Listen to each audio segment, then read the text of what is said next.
Donc et là, est-ce que ça fonctionne?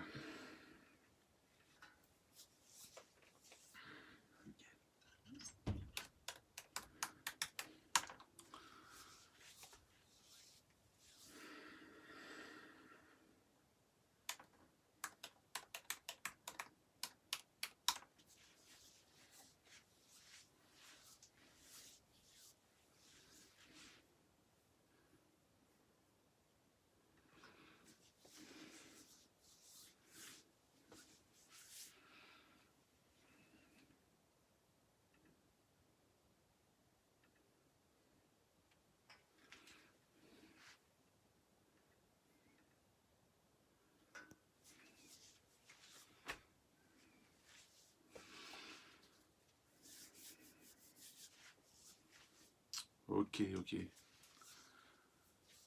Est-ce que... Non, ça devrait mieux fonctionner là. Je sais pas, dites-moi si ça fonctionne bien, voilà. Rebonjour à la famille Bio et à la famille Le Chalupé. Bonjour à tout le monde. Enfin, bonsoir plutôt.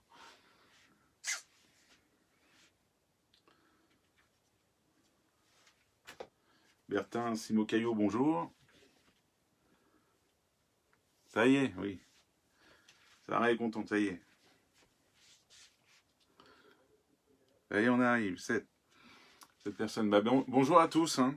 Soyez les bienvenus sur cette petite soirée live de prière.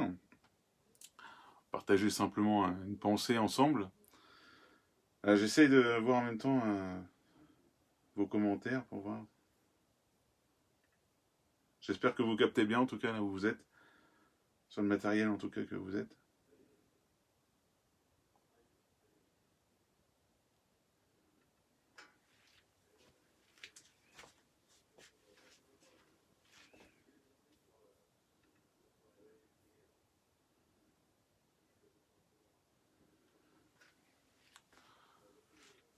Voilà, bah, je vois qu'on est 6, donc 7 même. Là, on va commencer tranquillement. Tac. Faire ça.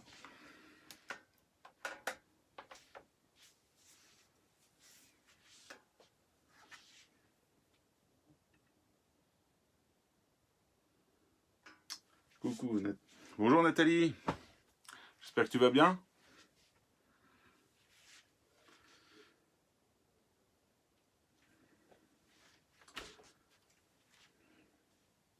Salut Jean-Paul Pinta. Ça va très bien, ça va très bien. Et toi? J'espère que tu t'en sors avec ton déconfinement. Voilà, donc on est 10. On va commencer simplement, on va commencer par la prière pour entrer dans la présence de Dieu et puis bah, nous mettre voilà, avec une bonne disposition de cœur pour recevoir ce que Dieu veut nous dire encore en cette soirée. Je vous invite avec moi à prier en même temps. N'hésitez pas à faire votre prière en même temps. Hein. Seigneur, tu es notre Dieu, tu es notre roi des rois et nous sommes ce soir dans ta présence pour recevoir ce que tu veux nous dire, Père éternel. Et je te dis merci, Père, d'être déjà présent au milieu de nous. Merci de ce que tu vas nous dire encore. Merci de peut-être aussi relever, encourager une âme. Seigneur, merci pour ta présence qui guérit, ta présence qui réconforte, ta présence qui nous fait du bien, Père éternel. Je te remets ce live, je te remets chaque frère et sœur qui est derrière leur écran entre tes mains. Merci encore de les oindre de ton Esprit Saint, Seigneur, qu'ils puissent être dans ta paix, Seigneur, qu'ils puissent recevoir aussi une parole, qu'ils puissent être comme un courant d'eau frais, Seigneur, qu'ils puissent rafraîchir leurs âmes entièrement. Merci, Père éternel, parce que tu parles à nos cœurs et peut-être que tu vas... On ne sait pas, Seigneur, mais reprendre quelqu'un, je ne sais pas, mais tu le fais toujours par amour pour que quelqu'un puisse aller de l'avant avec toi. Et Seigneur, c'est ce que nous voulons ce soir, aller de l'avant avec toi. Tu es notre Dieu, tu es notre roi des rois, le sauveur, le libérateur. Et ensemble, nous voulons te dire merci, Seigneur. C'est vrai que le lieu n'a pas d'importance là où nous sommes tes témoins et nous voulons encore te dire merci, Seigneur. Merci d'être dans nos vies. Merci, Père éternel, pour ta présence, parce que ta présence nous fait du bien, Père. À toi la gloire, à toi l'honneur. Tu es le Dieu tout-puissant, le Dieu trois fois saint. Sois béni, Père éternel. Amen. Voilà, donc j'avais juste une petite pensée à cœur à vous partager. Je vois qu'on est 6. Soyez les bienvenus. Je voulais tout d'abord ouvrir avec vous dans la parole, dans Jean, chapitre 4. On va lire du verset 1 au verset 26. Donc c'est une lecture assez longue, mais on verra après pourquoi. Donc c'est Jean, chapitre 4, verset 1 au verset 26. Donc je vois, on y arrive, oui, on y arrive, j'espère.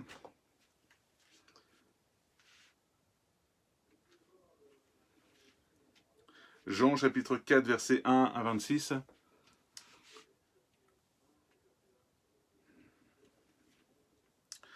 Les pharisiens avaient entendu dire que Jésus faisait et baptisait plus de disciples que Jean.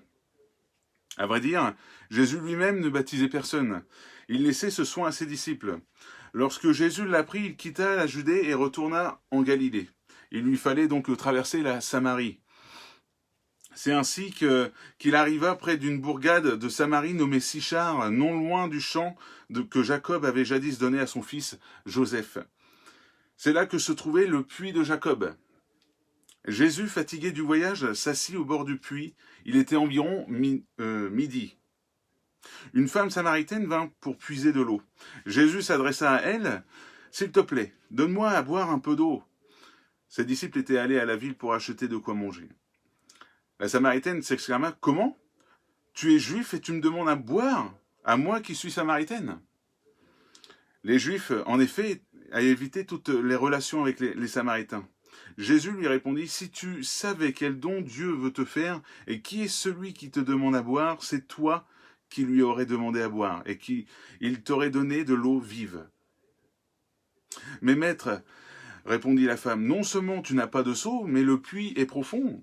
D'où le tires-tu donc cette eau vive ?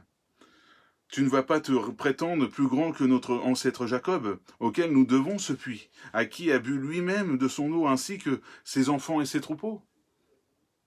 Celui qui boit de cette eau, reprit Jésus, aura de nouveau soif. Mais celui qui boira de l'eau que je lui donnerai n'aura plus jamais soif. Bien plus, l'eau que je lui donnerai deviendra en lui une source intarissable qui jaillira jusque dans la vie éternelle. Maître, lui dit alors la femme, donne-moi de cette eau-là pour que je n'ai plus soif et que je n'ai plus besoin de revenir puiser de l'eau ici. Va donc chercher ton mari, lui dit Jésus, et reviens ici. Je ne suis pas mariée, lui répondit-elle. Tu as raison de dire, je ne suis pas mariée. En fait, tu l'as été 5 fois. Et l'homme avec lequel tu vis actuellement n'est pas ton mari. Ce que tu as dit là est vrai. Maître, répondit la femme, je le vois, tu es un prophète. Dis-moi, qui a raison ? Nos ancêtres ont adoré Dieu sur cette montagne-ci. Vous autres, vous affirmez que l'endroit où l'on doit adorer, c'est Jérusalem. Crois-moi, lui dit Jésus, l'heure vient où il ne sera plus question de cette montagne ni de Jérusalem pour adorer le Père. Vous adorez ce que vous ne connaissez pas. Nous adorons ce que nous connaissons, car le salut vient du peuple juif. Mais l'heure vient, et elle est déjà là, où les vrais adorateurs adoreront le Père par l'Esprit et en vérité, car le Père recherche des hommes qui l'adorent ainsi. Dieu est esprit, et il faut que ceux qui l'adorent par l'Esprit et en vérité. La femme lui dit, « Je sais qu'un jour le Messie doit venir, celui qu'on appelle Christ. Quand il sera venu, il nous expliquera tout. Je suis le Messie, moi qui te parle, lui dit Jésus. » Amen. Donc voilà, nous voyons que Jésus veut retourner en Galilée, et du coup il passe par la Samarie et il s'arrête à Sichar. Et il s'arrête donc au puits de Jacob, et c'est là qu'il fait la rencontre donc de cette Samaritaine. Je voudrais m'arrêter juste sur une des questions de la Samaritaine, on peut analyser, on va leur lire ensemble. Maître, répondit la femme, je le vois, tu es un prophète. Dis-moi qui a raison. Nos ancêtres ont adoré Dieu sur cette montagne-ci.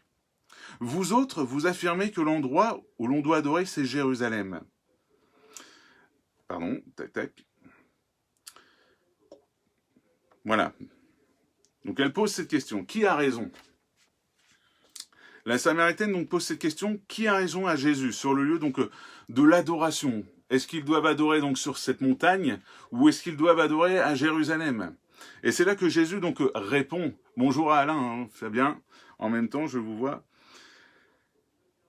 Crois-moi, donc Jésus lui dit, Crois-moi, l'heure vient où il ne sera plus question de cette montagne, ni de Jérusalem pour adorer le Père. Vous adorez ce que vous ne connaissez pas, nous adorons ce que nous connaissons, car le salut vient du peuple juif. Mais l'heure vient, et elle est déjà là, où les vrais adorateurs adoreront le Père par l'Esprit et en vérité. Car le Père recherche des hommes qui l'adorent ainsi. Dieu est esprit, et il faut que ceux qui l'adorent par l'Esprit et en vérité. C'est ce verset-là que je voudrais qu'on s'arrête aujourd'hui. Que ceux qui l'adorent par l'esprit et en vérité. Je sais qu'en ce moment, on a pris conscience pendant ce confinement que peu importe le lieu, là où nous sommes, on peut adorer Dieu. Là où nous sommes ses adorateurs. Là où nous sommes dans notre famille, dans notre maison, nous sommes ses adorateurs en esprit. Et Dieu cherche des adorateurs en esprit et en vérité. Mais ça veut dire quoi donc adorateur en esprit ? C'est le premier point aujourd'hui, et je vais vous inviter, soit vous le notez ou vous le lirez un peu plus tard, mais c'est dans Ézéchiel, chapitre 36, versets 26 à 27. Je vous laisse un peu de temps. Ézéchiel, chapitre 36, versets 26 à 27. Donc moi je lis en sommaire. Voilà ce qui est écrit. « Je vous donnerai un cœur nouveau, et je mettrai en vous un esprit nouveau. J'enlèverai de votre être votre cœur de pierre et je vous donnerai un cœur de chair. Je mettrai en vous mon propre esprit et je ferai de vous des gens qui vivent selon mes lois et qui obéissent à mes commandements pour les appliquer. » Quand vous avez accepté Christ et pris votre baptême, une transformation donc s'est réalisée et continue de jour en jour à vous parfaire pour arriver, comme je reprends les mots de Franck, à la stature parfaite de Christ. Et ce qui s'est réalisé, c'est que Dieu vous a donné donc un cœur nouveau et il vous a donné donc un esprit nouveau. Vous êtes donc devenu un adorateur en esprit de Dieu. Il est écrit dans 2 Corinthiens chapitre 5 verset 17, « Ainsi, si quelqu'un est uni à Christ, il appartient à une nouvelle création. Si les choses anciennes sont passées, voici les choses nouvelles sont venues. » Dieu nous a transformés. Il nous a changé littéralement notre cœur, notre esprit, et nous sommes donc devenus des adorateurs en esprit et en vérité.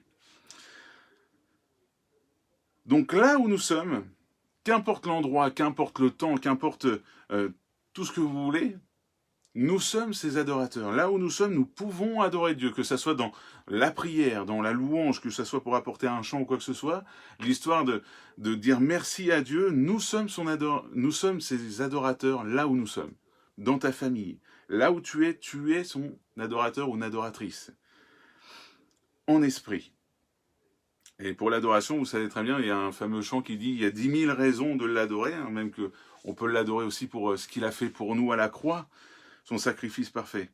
Mais qu'il ait toujours cette première place dans notre cœur, qu'on soit toujours pour lui des adorateurs en esprit.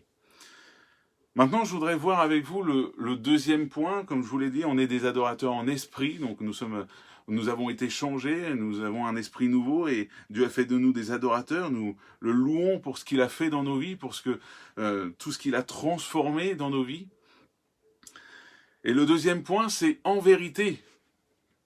En vérité, et ça, c'est important. Il y a quelqu'un qui a dit un jour, « Il ne sert à rien d'accumuler des vérités dans notre esprit si elles ne se manifestent pas dans nos vies. » Savez-vous que vous pouvez adorer Dieu avec votre esprit, mais ne pas l'adorer en vérité?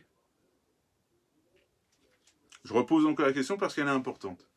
Est-ce que vous savez que vous pouvez adorer Dieu en esprit, mais pas en vérité?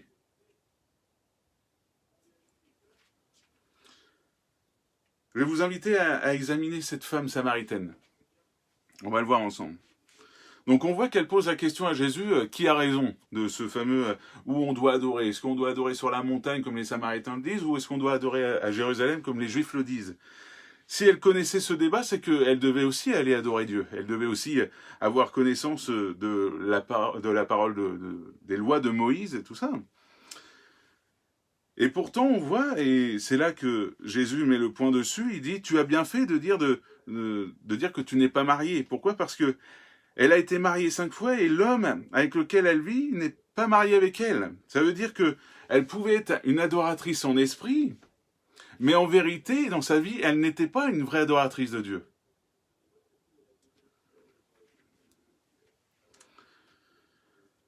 Soyons des adorateurs en esprit et en vérité. Nous n'avons pas une religion, nous avons donc une relation avec Jésus-Christ. Et cette relation, c'est chaque jour. Que ça soit dans nos moments de prière, dans nos moments de lecture, mais aussi dans ce que nous faisons auprès de notre famille, de notre travail, de partout où nous sommes, nous devons être des adorateurs en esprit et en vérité dans notre vie. Dieu, c'est sûr qu'il ne veut pas que tu sois là à juste lire une liste de règles à respecter, des lois ou quoi que ce soit. Il veut que tu vives des choses avec lui. Il veut que tu vives chaque jour, que ça soit, comme je l'ai dit, auprès de ta famille, de tes amis, de ton travail, d'une association ou quoi que ce soit. Il veut que tu vives sincèrement cette vie d'adorateur avec lui. C'est très bien d'adorer Dieu, c'est très bien de chanter des chants, c'est très bien peut-être même que tu écris de très belles prières avec ton plus beau stylo dans le cahier, c'est très bien tout ça. Mais si dans ta vie, tu n'es pas en règle avec Dieu, si tu n'es pas en règle, s'il y a des péchés qui sont là encore à te rendre esclave, mais il est temps que tu reviennes sincèrement à Christ, afin qu'il te change, qu'il te transforme, que tu aies un cœur qui soit vraiment un cœur d'adorateur en esprit et en vérité.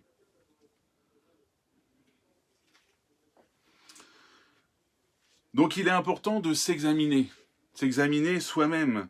Il ne faut pas hésiter à demander à Dieu de pointer dans notre vie ce qui ne va pas, de pointer du doigt, de dire voilà, là il y a un truc qui ne va pas. Seigneur, aide-moi à ôter cette chose. Quand le Saint-Esprit te révèle quelque chose qu'il n'y a pas, quand le Saint-Esprit te révèle quelque chose de mauvais, il est temps aussi de se prendre conscience et de dire Seigneur, je te demande pardon. Je te demande pardon, peut-être que voilà, je ne me rendais pas compte ou peut-être que tu t'en rends compte, mais il est temps que tu demandes pardon et que tu changes. Que tu aies un vrai cœur d'adorateur, un vrai cœur d'adorateur en esprit et en vérité. Pour être un adorateur, il n'est pas important d'être dans une position spéciale ou dans un lieu spécial, comme je vous l'ai dit, mais c'est la disposition de notre cœur. Que Dieu soit toujours le centre dans notre cœur, qu'il soit toujours le premier dans notre cœur. Qu'on soit des adorateurs en esprit et en vérité, en étant sincères avec Dieu. Hébreux 4,16. Il est écrit « Approchons-nous donc du trône de Dieu de grâce, avec une pleine assurance. Là, Dieu nous accordera sa bonté et nous donnera sa grâce pour que nous soyons secourus au bon moment. » Hébreux 4,16. Donc aujourd'hui, je t'invite à rentrer dans la présence de Dieu. Je t'invite à rentrer dans sa présence pour te laisser transformer. Te laisser transformer et devenir un adorateur en esprit et en vérité. Pas juste en parole, pas du bout des lèvres, mais être un adorateur de cœur, un adorateur qui soit vrai avec Dieu et dans sa vie. On m'a apporté un témoignage, c'est ma mère qui m'a apporté un témoignage et je voulais vous l'apporter parce que ça colle très très bien avec ce que je viens de vous dire. Voilà, je vous l'apporte comme c'est dit. Une sœur colombienne de 83 ans, servante de Dieu, a grandi dans l'église avec les enseignements de la parole de Dieu. Elle avait commencé tout récemment à enseigner sur le retour imminent de Jésus et sur la fin des temps, après une demande du Saint-Esprit. Cette sœur a vécu récemment une expérience surnaturelle. Un jour, tandis qu'elle priait assise sur son lit, car elle ne peut plus s'agenouiller à cause de son âge, elle priait pour son église et pour les chrétiens, car ils ne parlaient pas du retour du Seigneur et de la fin des temps. Ils sont endormis. Et soudainement, elle fut ravie en esprit au ciel. Son corps était toujours assis sur le lit, mais elle a été transportée en haut des nuées. Quand elle fut en haut, elle regarda vers le bas, vers la terre, et elle vit des milliers et des milliers de démons autour de la terre. C'était épouvantable. Elle n'avait jamais vu ça et c'était difficile à regarder. Ensuite, elle fut transportée plus haut et elle vit une porte dans le ciel.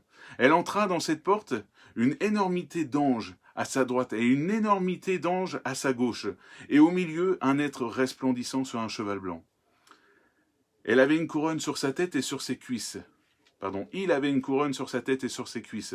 Il était écrit « Roi des rois, Seigneur des seigneurs ». Puis elle fut transportée encore plus haut, Elle vit beaucoup d'anges très occupés qui couraient partout, très pressés, tout autour de table. Elle n'arrivait pas à comprendre ce qui se passait, et quand elle commença à se poser des questions, une main se posa sur son épaule. Elle ne pouvait pas voir son visage car il resplendissait, mais elle savait que c'était Jésus-Christ, par les Écritures et sur ses vêtements. Roi des rois, Seigneur des seigneurs, et par le signe sur son corps, Jésus dit, « Mon enfant, ne crains rien, tout ce que tu vois vient de ma part. » Alors elle lui demanda, « Seigneur, pourquoi ces anges sont-ils si occupés et courent de partout ?» Ils courent car il faut qu'ils se dépêchent à préparer le festin des noces. Tout est prêt. L'ordre a déjà été donné par mon Père, tout a désormais fixé. Elle demanda, mais tous ces démons autour de la terre. Et Jésus dit, dans ma parole, il est écrit que dans les derniers jours viendront des démons comme jamais. Et maintenant, ils sont déjà lâchés sur la terre. C'est pourquoi le monde est dans cette condition. Seigneur, que va-t-il se passer se demanda la femme. Et Jésus dit, ces démons veulent détruire les miens. Ils veulent les arracher à ma présence, les tourmenter, les disperser, les distraire, afin qu'ils ne comprennent pas les temps actuels, afin qu'ils ne croient pas à ce qui arrive sur la terre. Mais Seigneur, que va-t-il arriver à ton peuple? Ces démons sont horribles. Alors le Seigneur l'emmena plus haut et lui dit, regarde. Et elle vit une armée énorme d'anges. On ne pouvait pas les compter. Il dit, regarde mon armée. Elle est toute puissante. Mais, elle est là pour libérer seulement les miens. Alors la sœur lui demanda, mais Seigneur, là-bas, ne sont-ils pas tous à toi? Et il dit, viens, je vais te montrer quelque chose. Et il la mena dans une chambre toute blanche, pleine de miroirs partout. Quand elle fut là-dedans, elle se regarda dans un miroir, ses vêtements changèrent en une robe toute blanche. Elle sentit une grande joie en voyant que la robe était blanche. Mais en regardant mieux, elle vit quelques petites taches et elle put voir où elles se trouvaient. Alors elle s'attrista, car les taches représentaient le péché, et elle commença à pleurer, car sa robe était sale. À ce moment, Jésus entra dans la chambre et lui dit, « Vois-tu, mon enfant, malgré que tu sois né dans l'église, que tu aies grandi dans l'évangile, que tu sois ma servante, que tes genoux soient abîmés à force de prier, malgré tout cela, il y a encore des choses qui me déplaisent en toi, et il faut que tu te purifies. » Puis il dit, « Je vais te montrer quelque chose de plus fort. » Et il l'amena dans l'église qu'elle fréquente, pendant une journée de culte. L'église était pleine de monde. Et il lui dit, « Oh, j'observe tous les cultes. Regarde attentivement. » Elle regarda et vit que tous avaient des robes sales. Certains étaient déchirés, d'autres pleines de taches et sombres, mais que celles dans le pire état appartenaient aux anciens et aux guides.